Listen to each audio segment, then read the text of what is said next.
Voices Radio. Voices Radio.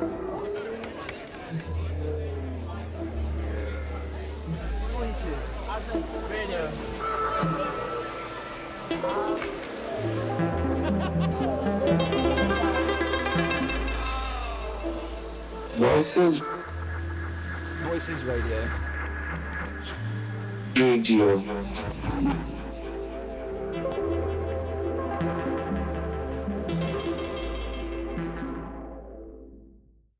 I haven't told many people. A lot of people don't know this, but Oh my gosh. It grinds my gears so much on social media and this new trend of, I'm just a girl. Girl math. I haven't actually seen that. I've seen that. Yeah, please. Oh my I God. need to hear more about this. Okay. Which one? I'm not going to lie. I think women would be in charge. Yeah. Just saying. Hello and welcome to If Poets Rule the World, a culture podcast for dreamers. And I am Ruth Laura, also known as the Mayfair Poet. And I'm Salma the Poet. We are the co-founders of If Poets Rule the World, originally Southwest London's hottest new poetry night. And now it's London's hottest new podcast. And this month, for the month of March, it's International Women's Day in March. So we are speaking all things women and progress and the lack of progress and just everything that has to do with being a woman in society today. And we have a very special guest, poet and friend, Chelsea. Hello. Hi. And just to tell you a little bit about Chelsea, so she is an Australian import who has wholeheartedly embraced the England poetry scene. Her work explores everything from her experience as a woman to her experience working out the local bus route. It's tough, guys. I understand, definitely. She combines heart, humour, and the occasional indecipherable Australian slang. Chelsea has Also charmed true. her way onto stages across London. So welcome, Chelsea. We are so excited to have you here. No, thank you guys. Your night is one of my favorite nights. So very, very happy to be here now. Yeah. Amazing. And just before we dive in, a very quick trigger warning. Due to the topic of today, we're going to be exploring themes such as sexual assault, domestic abuse, racism and sexism. So just something to bear in mind. And please check out the signposting in our summary if you need any support. So what do you feel like it's like to be a woman in society today? What is it like for her? I love being a woman so much. It's so intrinsic to who I am. And yet there is so much in the world that you are sort of fed from such an early age of, oh, it's difficult. Oh, it's tough. Oh, you have to be this. You have to be that. If you want to get here, you must be this. So it's a really interesting cross-section of identity to be, well, I want to be exactly who I am and I don't want to have to worry about that. And also, but if I want to be in certain places, if I want to take up space somewhere, this is how being a woman must look like. Mm-hmm. So I don't know. I find it really interesting. On one hand, it doesn't register to me on a daily basis that I am a woman. And yet in so many spaces, it comes up and up and up. And it's almost like being constantly reminded of something that should be as natural as breathing. Yeah, I could relate to that a lot. And it's just the way we're treated so differently as women, right? If you're assertive, you're bossy. If you're confident, you're arrogant, and you need to stay in your lane. And then you see men do the same things and get praised for it. And it's so frustrating. And it's hard because at the same time, I do think there has been a lot of progress. I don't want to discount that in terms of seeing more women at the top, and the gender pay gap still exists, but it has changed a lot. Like over the past decade, it's cut down by a quarter, which is amazing. But the progress is still slow. It's like dropping by like 1% every year. But it's progress, I guess. For sure. Yeah. And not discounting progress is so important, because there are those voices who are going to say, well, if it's not 100%, then it's not worth it. And it's like, well, you get to a destination by taking the first step and then the next step. So it's so important to recognize, things are good. Good things are happening.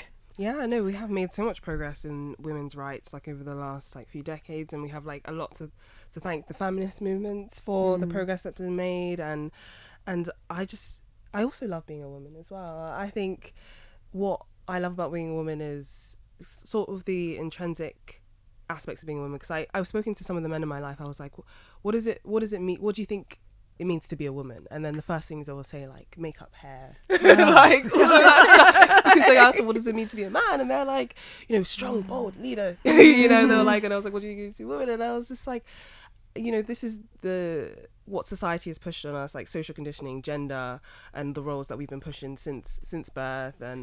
And though I enjoy certain aspects of that gender, the things that we have been socially conditioned into, I enjoy dresses and all of that. But the things I feel like are intrinsic to being a woman is just are emotional fluency, are like intuition, are like nurturing, like our capacity to be very nurturing, caregiving, and those things I really loved about being a woman. I was having a really interesting conversation with a friend the other day, and we were talking about the differences between quote unquote men and women, and the differences between what is just a feminine characteristic and a masculine characteristic or an aspect. And so, yeah, these things you talk about, like, a woman's intuition, that is very much tied to being a woman. But, for example, wearing a skirt, that's not tied to being a woman. That is just a feminine characterized trait, which is fine. Anyone of any gender can wear a skirt, and it's not... that's part of the progress that we've made. That shouldn't be a conversation. Exactly. And so I think that it's a very interesting dynamic to discuss, and where people sit on the spectrum of, is this about being a woman, or is this about a characteristic that you view as feminine or masculine? And then taking it a step further of, is that a positive or a negative thing? I feel like I may be the odd one in this conversation, because I do finally love being a woman now, but for so many years I think I was quite problematic because I really wanted to be a boy. I thought men have it so much easier.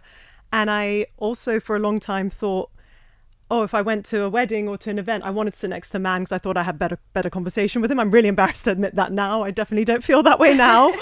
And I remember I was reading Florence Given's book. Was it I Don't Owe You Pretty? I think Yeah, was it Women called? Don't Owe You Pretty. Yeah, Women Don't Owe You Pretty. And when she said how women like me were the worst kind of women, saying, I'm not like the other girls. I'm different. I'm this.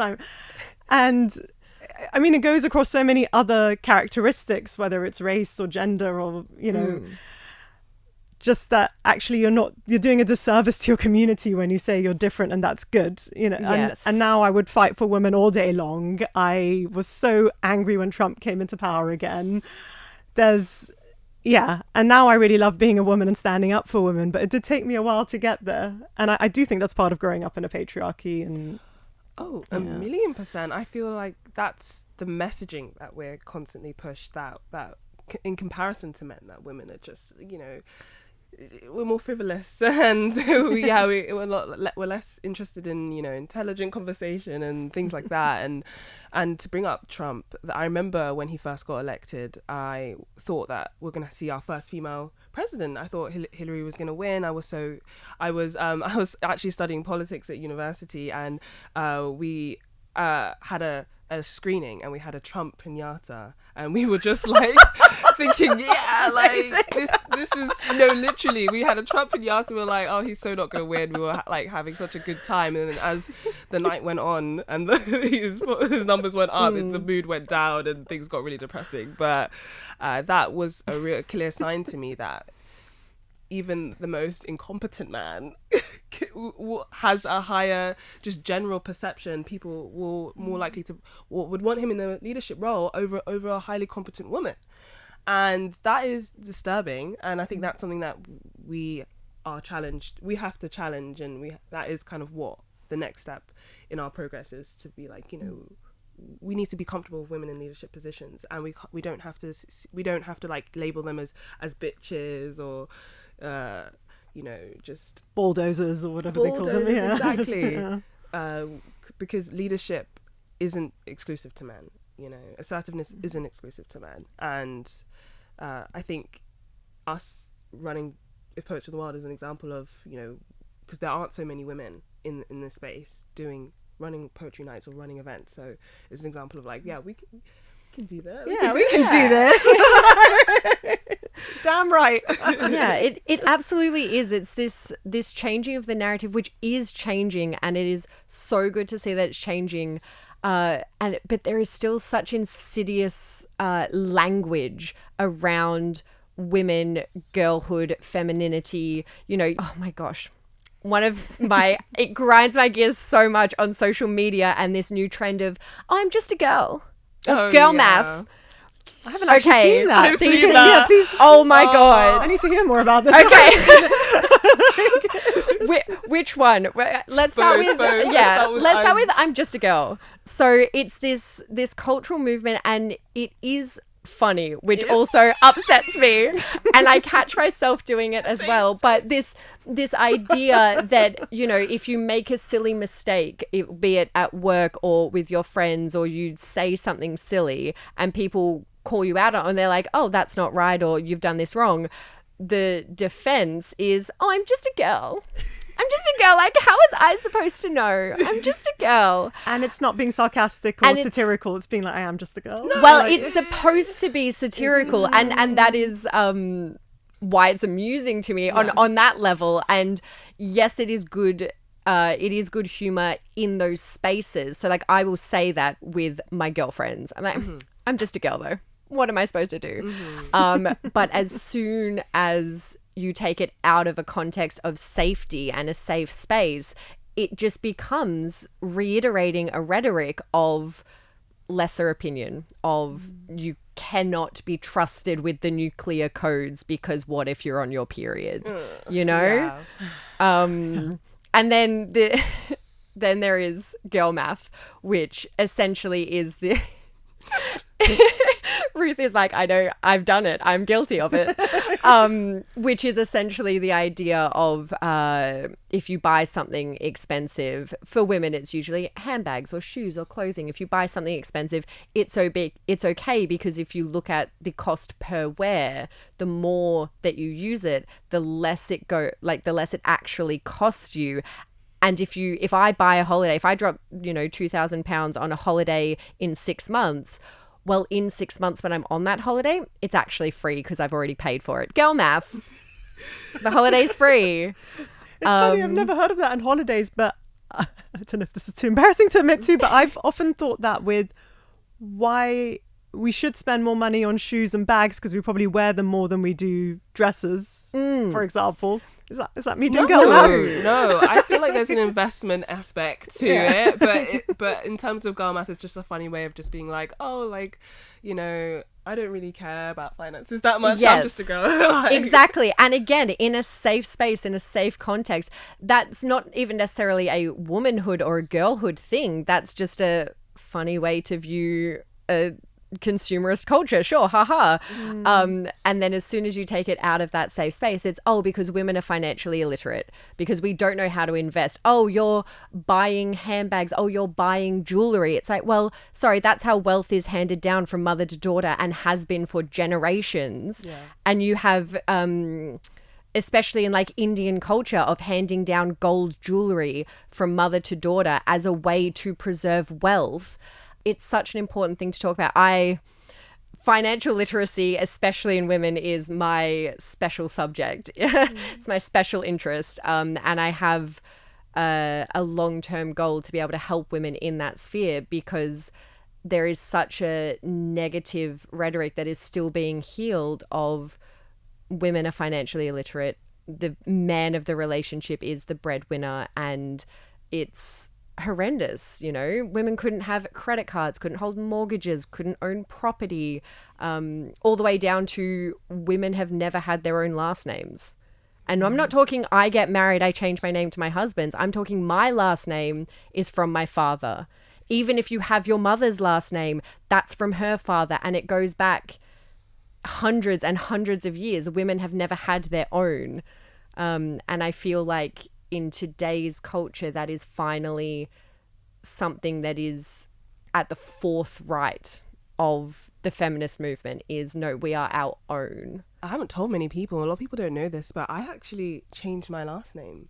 Oh, wow. And it was something that I did because my parents divorced, and then my dad is no longer in my life. And I remember saying, it was just during the time I was in uni, I was just like, I want to change my last name. I just feel like, why do I have his last name? And my sister was like, yeah, this is like feminist self-authoring. You know, this is me deciding my own destiny, my own name. And my mum was like, yeah. And then it was so funny because later down the line, my sister did speak to my dad about it, and he was like, he found it funny because he actually had done the same. Oh, wow. And For his mother's name, surname. no, just chose his own surname. name. And I just thought, okay, yeah, well, I think there is something empowering about reclaiming that and taking the power back from just an archaic tradition. And I understand it's a one way to like know your lineage, but my way was just kind of like, well, I'm carrying a name of someone that isn't even in my life. And also, why is this tradition there? Like, why is it always men? Why can't it be women? And so, yeah, I found it really empowering, and I feel like more women should feel empowered to change their name or keep their name or create a new surname. Like with your partner, you could have your double barrel name or create a brand new surname. Traditions are something that can be bended and molded to fit the progress that we've made now. But also just going back to, I think where we started this conversation was all about language and girl math and so on. And something I'd really picked up on recently with everything with the Epstein files was the language used to describe girls as underage women. So it's almost undermining what's happened to them.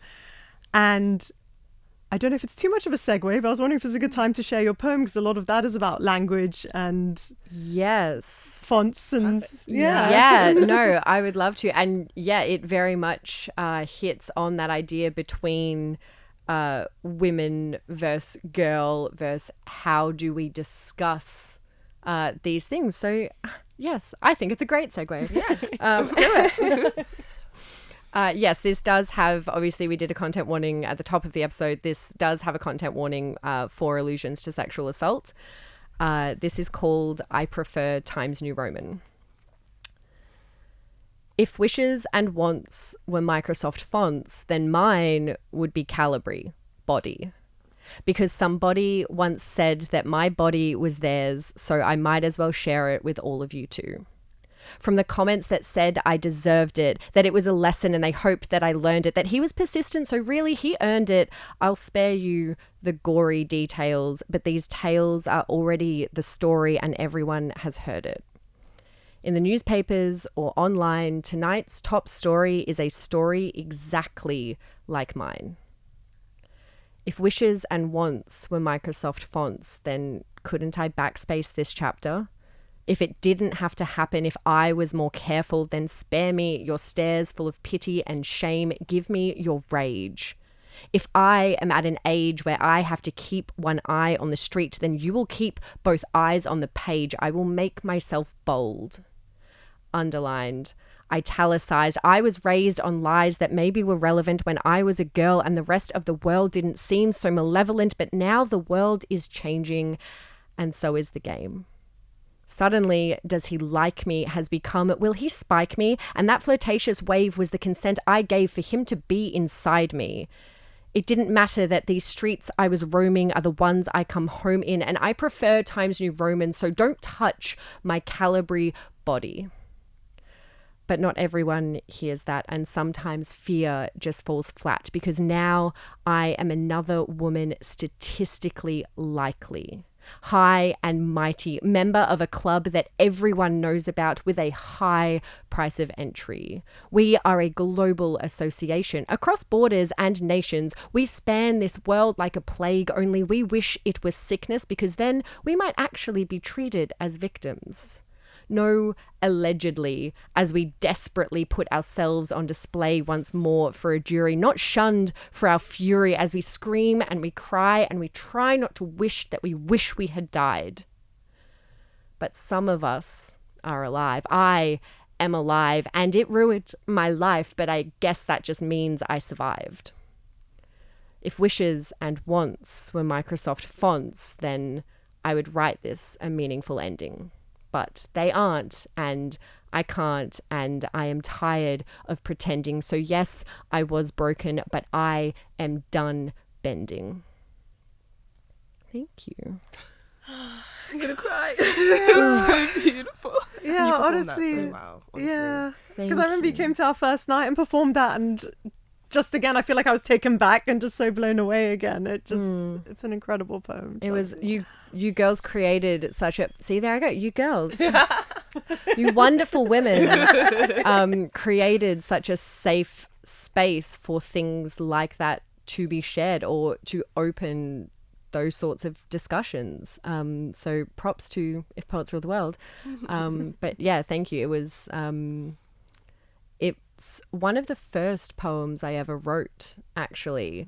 I have always treated poetry as a journal. We've discussed this sort of a little bit.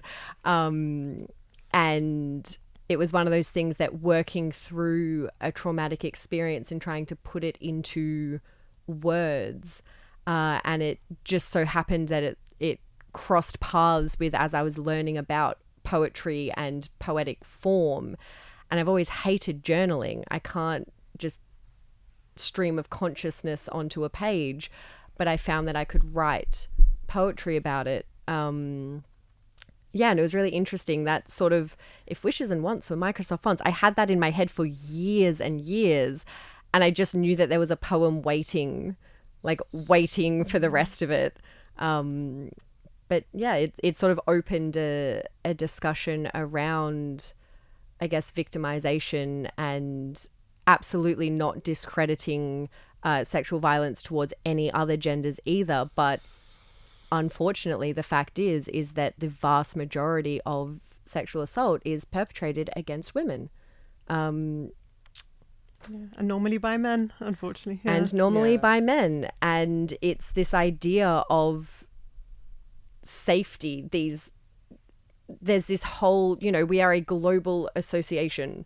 Every story that I hear and trying to work through a trauma like this and realizing the vast majority of my female friends or any woman that I spoke to about it, it wasn't oh my goodness. It was I've had something similar happen, or here's my experience with that. And it's this sickening connective tissue between women that's so prevalent.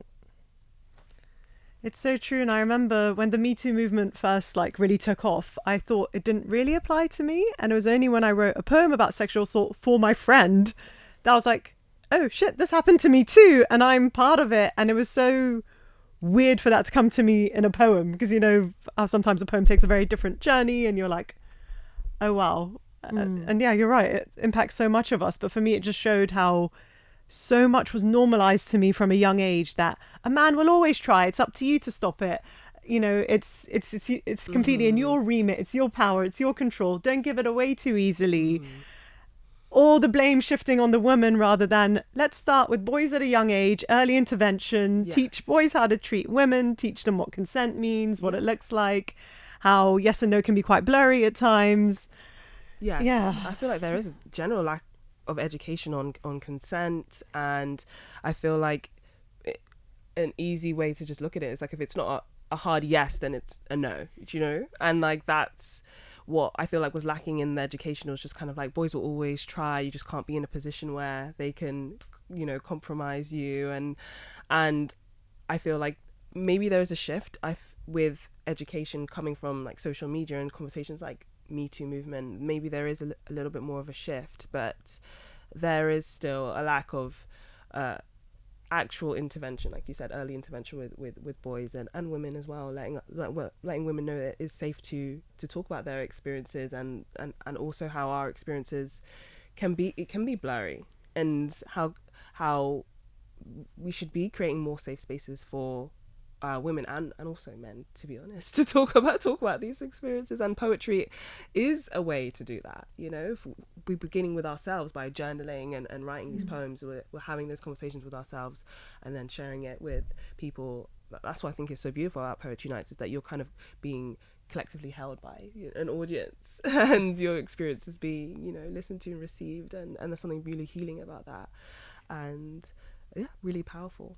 Yeah, definitely. I think that the communication around not only sexual assault, but the conversation around consent and these sort of preemptive measures is so, so important, because we can all share our experiences until the cows come home.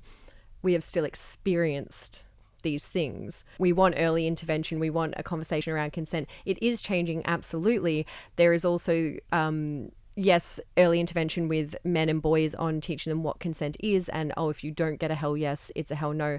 And also teaching women it's okay to say no. You know, no is a complete sentence. I love saying that. Yes. And this sort of navigation between communication and language and how we speak to each other. And I think that for poets, we were talking about this early this morning, Salma, how if poets ruled the world, communication would be so much better. And it not only can be used to discuss things like, all poets do is talk about love and heartbreak. No, this communication extends to, I'm going to talk about my experience as a woman, and then I'm going to talk about my experience with the local bus route. I'm going to talk about my experiences with sexual assault and how I want to change a system. And then I'm going to write a funny poem about a spider because I'm Australian. You know, there is such broad sphere of human experience, and bringing it back to women and girlhood and International Women's Day, it's so important as a message to be put out there. You know, give to gain, obviously, as the theme for this year, giving pieces of ourselves, women giving themselves a platform allows the rest of womanhood to gain something and recognize each other and be able to step forward themselves. It's a movement. It's not I'm going to put my hand up and shout into the void. I'm putting my hand up and someone else is grabbing hold of it. Beautiful, absolutely beautiful. You said yes, that was amazing, and I 100% agree. And I feel like giving of our gifts through poetry and sharing of our experiences is one way of doing that. And when I was younger, I remember there was this poet, I can't remember her name, but I know that it's like a viral poem on YouTube where it's like where she's talking about, I don't want to just be pretty. I don't know if you guys have seen that poem. No. But she's just, I remember watching it as a teenager, because I think that's when you start to really absorb the messages that society believes a woman's worth and value is in how beautiful they are, right? And that's kind of played out within, you know, your environment in school and things like that. And she was just saying, I never want to just be pretty. I want to be pretty amazing. I want to be pretty intelligent. I want to be pretty like ambitious and courageous and all of these things, you know. And I was just like, yeah. And I remember like that impacting me so much as a child. And I remember thinking, okay, if a poem can do that, you know, a poem has so much power to shape our realities and change our perspectives. And and touching on that, what are you guys' experience with that point of view of growing up and your society telling you that our value is in how we look and in our bodies? I have always grown up knowing exactly who I am. I've always been a very confident person. Forget woman, forget Australian. I've always just been a very confident person, and the lens through which I viewed my own life was always just very instinctive. I was like, well, I'm going to do this, I'm going to do that. And it was the oddest feeling of learning misogyny. And I think this is quite a global experience for a lot of young girls is, I'm just a person, I'm moving through the world. And then slowly, you learn misogynistic views exist, and you learn, you know, I want to do this. Why can't I? Because of a patriarchal structure. Or, I want to play on the slide. But I can't because a boy is using it. Okay, that sort of thing. And so I'm very lucky. I grew up surrounded by incredible women, incredibly strong women who always told me I can do whatever I want to do. My parents divorced when I was very, very young, and watching my mum be, you know, a single mum raising two kids, my dad, single dad raising two kids. And so it was never I think, how do I phrase this? not having a nuclear family also helped destroy gender stereotypes for me, because there was no mum or dad's at home looking after the kids while mum or dad goes off to work. It was both my parents work, both my parents look after me and my sibling. And so I think that really helped me in growing into a strong person, because I didn't have examples of traditional gender roles or stereotypes for a woman thrust at me. Not that that obviously affects everyone, and absolutely no shade. I think that women who are homemakers are incredible. They are so strong. But for me personally, it very much helped to have that fluidity around, oh, well, everyone looks different and I can be whoever I want to be, I think. Gosh, there's so many layers to this. Because when you're talking about parents and independence, that was ingrained in me at a young age too. Like my mum would tuck me into bed every night, but she'd also tell me she loved her job and she loved having a career. From a young age, my dad also said, very important for you to be independent. You don't need to rely on anyone. And that was just so ingrained in me from a young age. But with looks, oh my God, I feel like it's just been a journey the whole time, because it's like... Yeah, and some of it is growing up in the UK as someone who I guess is quote unquote foreign, and being a hairy child. I used to get teased for that a lot, and that's just part of my heritage as well, not something you can help. And I sometimes feel like a really bad feminist for how much hair removal I do, because I just really hate being hairy, and I know it's ingrained from everything I heard. And it's such a big part of Iranian culture as well to comment on everyone's weight, and it's always about how much weight have you lost. And I really have to be objective with myself sometimes about this stuff and not judge myself if I see a picture and but it is really ingrained. And I had an ex who did often tell me things like, you're the biggest girl I ever dated. Whoa. And he would comment on what I ate. And it took me years to get past that. It was, you shouldn't wear that type of clothing. It doesn't suit you. Now I wear that stuff all the time. Yeah. And I finally feel good in my body, but it took a really long time. And partly dating men who love my body, which I'm sad to say, but I needed that validation after being in that situation for such a long time. So yeah, it's been a bit of a ride, let's say. I think that is a very relatable journey. I think a lot of, because women can probably relate to that, because those are the messages that are put out in society, that women need to be smaller, and men and patriarchy are pushing that narrative a lot of the time, and women also can be pushing that narrative as a result, like you said, family members. That's quite common in Nigerian culture. I mean, our beauty standards are different, but commenting on body like weight is quite normal. Not to say that you should be smaller, because I think our beauty standards are different, but being like, oh, you've lost weight, oh, you put on weight, and people could have their own reactions to whatever is said. But going back to what you said, Chelsea, about learning sexism through just you just going through life and you realizing, that's kind of quite similar to learning racism in this society, because the general narrative in the UK, I definitely feel like we're gaslit, because we're told a lot that racism doesn't exist here. You grow up here thinking, that was slavery that happened in, America. But, we're all done. Everyone's, we're all integrated and everything's fine. So you kind of grow up, especially when you are in a school with all these different races, and you think, this is but then you realize you're being treated different. There's microaggressions, there's macroaggressions, there's so much, and you start to learn that and navigate that. And that's this is where the intersections of oppression come in, with being a woman and being black, and class comes into that as well. But I guess in my experiences is more, my womanhood is definitely intrinsically linked to my blackness, and how I'm perceived as a black woman.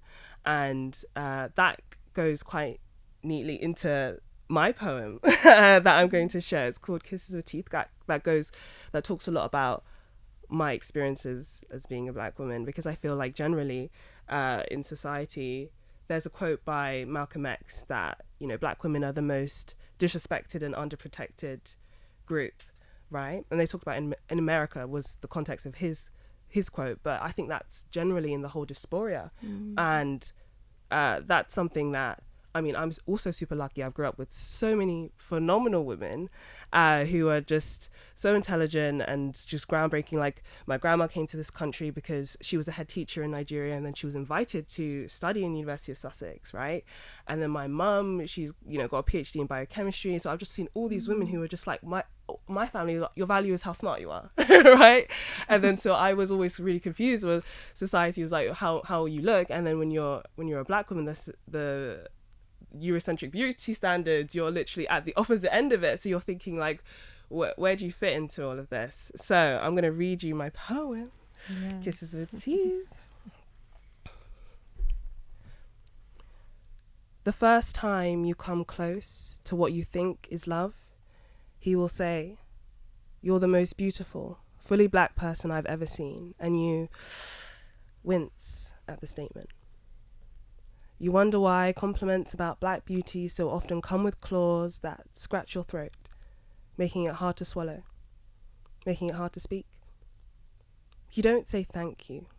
You don't say anything. You wonder why so many don't see beauty as synonymous with black. You wonder why so many lack the range to see the formlessness of beauty, how it takes shape in the hearts, minds, and bodies of all colours and cultures. But you know it's deeper than that. You think back to all the women who've been told that they're pretty despite being black, despite being so loved by the sun, kissed with melanated hues, you, a force to be reckoned with. Society makes a sport of putting black women down, but despite their best efforts, we continue to wear our crowns. We make a habit of winning and grinning in the face of oppression. And to be honest, I understand the obsession. A people too bountiful, too abundant in our expression, it's hard not to make you feel threatened. Because despite their best efforts, we make a habit of winning and swimming so gracefully through all that was made to drown us. Oh my God. Wow. Yeah, Chelsea Ruth, what are you doing to me this morning? It's too early in the week. Yeah, wow. Yeah. Need a moment. That's incredible. I think the language that you use, one of the things that stood out for me in that piece is the part that you had where you used despite. Oh, pretty despite. Oh, you love me despite. And it's such a... Words have power, guys. Have you heard about this? But yeah, that is phenomenal because there is such an intersectionality between, exactly as you were saying, being a woman, being black, being Nigerian black as opposed to African American black as opposed to. And so there are all of these qualifiers around, oh, I'll love you despite, or I will respect you despite, or even though. And I think that is such a powerful exploration of yourself and how that interacts for you. Yeah, that was phenomenal. I'm intrigued about when you wrote it as well. Was it when the backhanded compliment happened, or was it afterwards when you're reflecting on different things? Yeah, I think it was when I was reflecting on it, because so the comment was made. It was interesting. The comment was made when I was on holiday. I was in a holiday fling in Amsterdam, and this guy, he was white and he was from Poland. So on one hand, I don't think he had seen a lot of black people. So there's that, but it's ignorant anyway. Like, he has the internet, and he should know that it's quite a stupid thing to say. But I know, and also because I knew in the context of us dating, I knew that he was trying to say something nice. And so when you get a compliment like that, and I know so many black people, you kind of, it feels like a slap in the face, but also feels like, you can see that what they're trying to say, but you don't know how to receive it at the time. So it's me processing afterwards, being like, what did you just say? And then you take a step back and you're like, oh wait, that was fucked up. But I think we also want to assume the best in people. Yes. So you probably in the moment are like, No, maybe I registered it wrong. Maybe did they really say it? No, maybe it's me. I find sometimes I'm like, and then you sit down and you're like, oh no, there are so many different connotations to this comment. It's What do you think about, I'm so curious to hear both of your thoughts about this idea of, is it our responsibility as women to educate someone who is ignorant? You mentioned, it's ignorance. Oh, but he has the internet, maybe he should not, maybe he should better himself. Exactly. What do you think there is a line or a point between a case of this is someone that I might love and they have the best intentions, so I am going to educate them and hope that they take that on board, versus, oh, this is a stranger on the street, do I have to take on the responsibility of actually, and educate them, when, as you say, there shouldn't be this blanket ignorance and people should seek to be better themselves. Yeah, they should seek to be better themselves. It's not our responsibility to educate them. And I think that my poem is a way to just be like, that's as far as I'm going in terms of educating. I mean, you guys should seek further into speaking to the black people in your life, or look up people who are black in their experiences, and hear all the reasons why it's wrong to use that language, because I think there are so many resources. We're so blessed in the West. Again, I think we have to recognize our privilege as people in the West with access to so much. We can just learn about the different experiences of people and why it's wrong to say certain things, and you shouldn't have to wait to be challenged. And maybe that's the learning curve that some people need, is someone to be like, no, that's wrong, don't say that. But we as women, we as black women, we already are going through so much. We can't take on the responsibility of educating everyone into why certain things are wrong to say. It's just like, you're just not going to have access to these people. You're just going to, once I realize people have views like that, I just don't allow them access to me. And that's just kind of how I protect my peace, because it's like, I'm not going to educate you and then continue having a relationship. It's just like, either you're going to step up or you don't have access. Yeah, it's weird. I have some mixed feelings about it, because I agree there's so many resources, there's no excuse not to educate yourself. But I also believe in giving some people a little bit of grace as well. But I think before you can do that, you need to build a relationship and a safety and some trust. Because if it's a good friend of mine who's like, Salma, I read about this, I don't understand, can you help me understand this? Then I'll be like, I know this is coming from a good place and your intentions are pure. But then I was thinking of your poem earlier about sexual assault, because I have not similar poem, but about the same theme of sexual assault. And if someone comes up to me after I've shared that poem and says something to me like, but have you thought about the men? I'm like, you've completely missed the point, and you're someone I'm not going to even bother educating or give any grace to, because I've just tried to explain everything, and I think the poem is very clear of what I'm getting at. So in those instances, I'm like, no, go. Maybe you're too far down the line, and there's no way I'm going to be able to change your mind about this, because I've just shared something very vulnerable and I think very clear on where the issue lies. So yeah, so I think it does depend on the circumstances and the relationship a bit. Yeah, it's so contextual, because obviously in that circumstance, yes, if you've just shared that piece and someone comes up and says, oh, well, have you thought about the men? Obviously that's not something that you're going to engage with. And then in hindsight, I would think, well, that's the kind of person that needs this education the most. So and don't get me wrong, don't engage with those people. I don't engage with those people. But it's this sad reality of, well, they are not educated and they are operating in this world in a way that does not allow people the safety to think they can educate them. They're not going to go and get it themselves. So, okay, are we just hoping that they stay in their little box and yell into the void and no one hears them and they'll get smaller and smaller and smaller and disappear? As opposed to, when I have the energy, I will confront this, do my best. Then when I need to protect my peace, counting on the community of women and men who are also feminists and doing the right thing to take up that battle as well. It's this sort of give and take of, I need to protect myself, but I have a responsibility to my community to be joining that fight. Yeah, I think it's a really tricky one, and it makes me think of, like, I know we've talked a lot about progress, but also, that TV show Adolescence and the incel culture and how that's growing, and I really don't know where to start with that.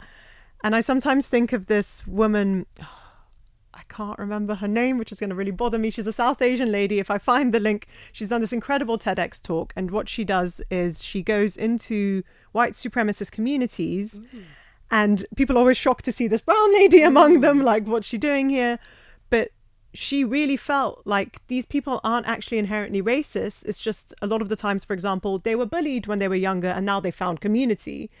And she would help them realize, hey, I'm human. I'm here, compassionate towards you, showing you a different way. And I was like, I want to be more like her, but some days it's a lot of work. Like, could you imagine you're sitting around people who are basically hating on everything you are in your existence, and you're still coming. Yeah, And so you're I trying to show really- that person grace. Yeah, so I don't know the right answer. I really struggle with that. That's a very beautiful perspective to have, and I feel like I respect that to one degree, but then there's also important to look at the people who are intentionally, institutionally creating like policies and also systems that perpetuate the same oppression. While bringing up the Epstein files again, there is like so many webs of evil that we're not even, fully aware of, and I feel like it is our responsibility also to recognize that we have such a huge task in dismantling the structures that are already here that are intentionally set out to oppress. Yeah, you talk about these sort of systems and these institutions, and it's so insidious to think about, because on one hand you can think about people and what this woman is doing, going in and saying, hey, look, I am human. Yes, to the average person, they will recognize that, and there's barriers that can come down there.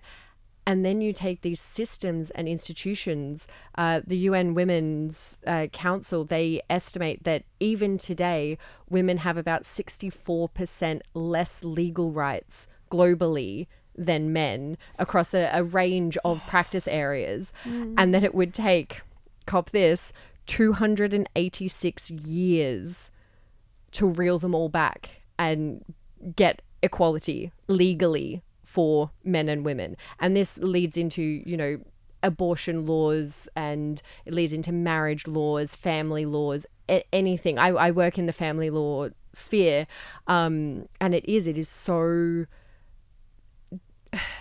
unspoken about. My parents divorced when I was 2 years old, so this was back in 2000. This was in 2000, and my dad had primary care of my brother and I, and that was unheard of. What do you mean the dad had to care for his own children most of the time? Sorry? And it's just fascinating to think about, well, why not? He's a parent. Forget dad, forget mum, forget gendered language. They're both parents, and they both love me and my brother very, very much. And they would happily equally co-parent. That's fine. And this court system decided for whatever reason. But yeah, it was such a, why is the dad your father? Really? Fascinating. Whereas if I just said, oh yeah, one parent had us most of the time and then the other parent had us some of the time, no problem with that, I guess. So it's these institutions that need dismantling. And yes, you have to start with one step, but it requires resources. And resources are the ones that are being misused. And talking about institutions and systems, it might kind of, lead us to my poem, which was... You are the segue queen. Yeah, she really is. I love it. Which, I guess is loosely related to that, but also goes behind the whole theme. I know you touched on it earlier, Chelsea, the theme behind this year's International Women's Day, all about give to gain. And this was the first poem I ever shared at an open mic night. So, it's funny revisiting it. Both of you. Yeah. Yeah, true. The first one you wrote, yeah. And this one's called Those Senior Women. You woke up in the middle of the night, crying because of her. It all feels just so unfair. A few days before, she was someone who opened doors for women like you. Someone you looked up to. Now she's built this wall and made you feel so small. The way she does it is so aggressive. Of everything you say, she's so dismissive. In her day, it must have been much harder to be an ambitious woman and to rise to the top among a sea of men. But you can't help but feel perplexed when this happens with someone of the same sex. Aren't we cut from the same cloth? Aren't we the same breed? Don't you want me to win? Don't you want me to succeed? Sometimes they've shouted at me or insulted me. Other times their tones cut deep. Whether I was wrong or right, there was no need for such a fight. Then there are the women of power, to whom I owe the biggest thank you letter, who have been kind and fair, who have pushed me to speak up, to pursue my dreams, and to never give up. I owe so much of my career and self-confidence to you, always encouraging me to stand up for what I know to be true. But sadly, there is that small minority who can put other women down with their words, actions, tones, and frowns.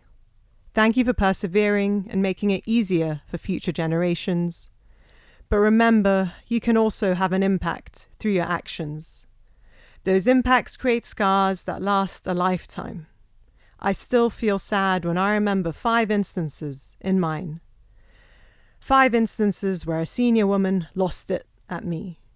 5 instances to remind me of who not to be. I beg those senior women well and truly to stop. How are we ever going to have more women at the top? Oh, love that. Love that. I feel like from that poem, I gather that the women have probably gone through similar experiences themselves, and they feel like it, you know, they, when they see someone who is junior to them, that it's their kind of, you know, initiating them into the process and experiences that they had. But it's so important that we as women heal the traumas that we have gone through. I think we don't talk about trauma enough in society, and certain things like, you know, how we're treated at work, being, you know, judged on differently and treated differently because of our gender, it is a type of trauma in a way. And if we as women take the responsibility to heal ourselves and not perpetuate that cycle of trauma, and you reflecting on your experiences now, it is taking the steps to doing that. So I love that. Yeah, no, thank you. It's a funny one because I shared it at that open mic night, and then a few months later I had a huge promotion. Suddenly I was a senior woman at work, and I was like shouting at everyone. I'm joking. But it really forced me to sit down and think about what kind of leader do I want to be. And I would think all the time, I don't want anyone to ever feel like I did in those 5 instances I reflected on in that poem. And I really went out my way to stop that happening. And I did think about times where I might have been problematic at work. And I was just like, no, I know what kind of manager I want to be, what kind of person I want to be in the senior leadership team, things like that. And yeah, that poem really helped. But it just also meant I really rarely ever share that now, because it felt a bit like someone else might not feel that I represented that. I don't know. But yeah, it's another difficult element of this whole, I don't want to call it a debate because we shouldn't be debating basic human rights, but the debate around womanhood, feminism and misogyny is, well, what do you do about the women who are perpetuating these systems as well? And exactly as you say, like, how do I approach that? Why is someone of the same sex who realistically is going through a similar experience to me, why can't they see? Why are they XYZ? And it sort of ripple effects out to, I feel like the buzzword is intersectionality of, you know, well, I'm a junior woman in this workplace, so I am not facing the same trials as a senior woman in the workplace who's not facing the same trials as the CEO of the company who's not facing the same, and it just sort of ripple effects outwards and inwards of where is the line? Who gets access to equality? If you want to talk about women being equal, okay, all women being equal, great. I'm still not dealing with microaggressions on the tube. And that is intrinsically tied to not only your identity as a black woman, Ruth, but as a woman. If someone calls you a nasty name on the train, is that going to be to do with your womanhood, or is it going to be with your identity as a black woman or an immigrant? And does a line have to be drawn? Are we ring fencing feminism to the exclusion of other issues? Which is a very, again, I've sort of zoomed far out of your poem, but you really touch on that. We are both women, and yet we have different views on this issue. that's the thing, because I did really want to be clear that I obviously had a lot of positive experiences with women as well. And I feel very lucky for that, though, because I have a lot of friends who are like, I hate having a woman as a manager. And I think that's so sad, because they've felt they have been treated so badly by other women. And I know there's so much men and patriarchy have to do, so I really want to be clear. I'm not saying that doesn't exist, but it's just also we all have a part to play because we did all grow up in the patriarchy. So we all have some sort of inherent bias, which we might not be aware of somehow. Yeah, we all have a responsibility to unlearn all the lies and then limiting beliefs that we've been taught through, our like racist, sexist, capitalistic society, And if poetry did rule the world, what do you feel like the world would look like for women? Oh, I think it would be... I hesitate to say, we'd succeed in equality if poets ruled the world, but especially for me, I do view poetry as it's one of the great equalizers of the world, because we all have access to the same words and anyone can write anything about anything. And so as a woman, if poets ruled the world, if we have this communication, if we can get messages that are important to us across in a way where people are listening and resonating with it, it would do so much for the world in a positive light. And I feel like, yes, there would be space to talk about traumas and talk about issues as there should be, but there would also be so much more freedom to talk about the positives. I want to talk more about my female friendships and about my sleepovers and about my brunches with avocado toast that I can't afford and not have it be any less important than, but also the world is a grim, dark place and women get sexually assaulted every 3 seconds. I think if poets ruled the world, not only is it an equalizer for what we talk about, but it's an equalizer for how we talk about things. That's what I think the world would be like. That's beautiful. I'm not going to lie. I think women would be in charge. Yeah. Just saying. And I agree with Chelsea. I think we'd be a lot more diplomatic. I think we'd listen to each other more. The communication would be better. I just can't imagine that things like gender pay gap would exist. I think so much of like this year's theme, Gift to Gain, would exist because everyone would be supporting each other and being like, why have we not achieved equality yet? That's insane. After all these years, given the world is pretty much 50-50 in terms of gender, I think everyone would work together to make that happen. Absolutely. I think the world would be a much safer place for women. Because I intrinsically believe that a lot of poetry spaces are safe spaces, right? So I believe that it would be natural for poets to create a world that's just safer for everyone, and then we would start by targeting communities that feel unsafe, and we'd be using our gifts through language and communication, and also just being like more emotionally attuned if one women were the ones in charge in this world to create a safer, more equal world. And who knows, maybe we'll start to see I changes. think if the Constitution had rhymed, the US would have a lot less issues, honestly. That'd be so much more fun and engaging as well, wouldn't it? Maybe everyone would know their human rights if all laws were written in iambic pentameter. Who's to say? That's so true. That's so true. And on that note, thank you for joining us today, Chelsea. Would you like to plug yourself, let everyone know where they can find you, anything you're working on at the moment? Sure, yes. So my name is Chelsea. I'm usually on Instagram, so it's crb.poetry. That's Charlie Romeo Bravo .poetry. I know the phonetic alphabet. That's a fun fact about me. But you can find me at open mic nights across London now. I'm based here now, and I would just like to say thank you so much for having me. I love you both so very much. I adore If Poets Ruled the World, and I do hope that they do soon. Yeah. Yes. Woo woo. Yeah, we've loved having you, Chelsea. Thank you. And I'm Salma the Poet, one word, on Instagram. You can also find us both on Instagram and TikTok, If Poets Rule the World, also one word. Exactly, yes. And I am Ruth Alora. You can find me on Instagram at Ruth Alora with 2 A's, or at The Mayfair Poet for my poetry. I also have a Substack called The Mayfair Letters. And we hope to see you at one of our poetry nights. It's at the second Thursday every month at the Sands Arts Community Centre in Fulham. And yeah, please do like, comment, subscribe, all the good stuff. Rate us 5-star. And yeah, see you next time, guys.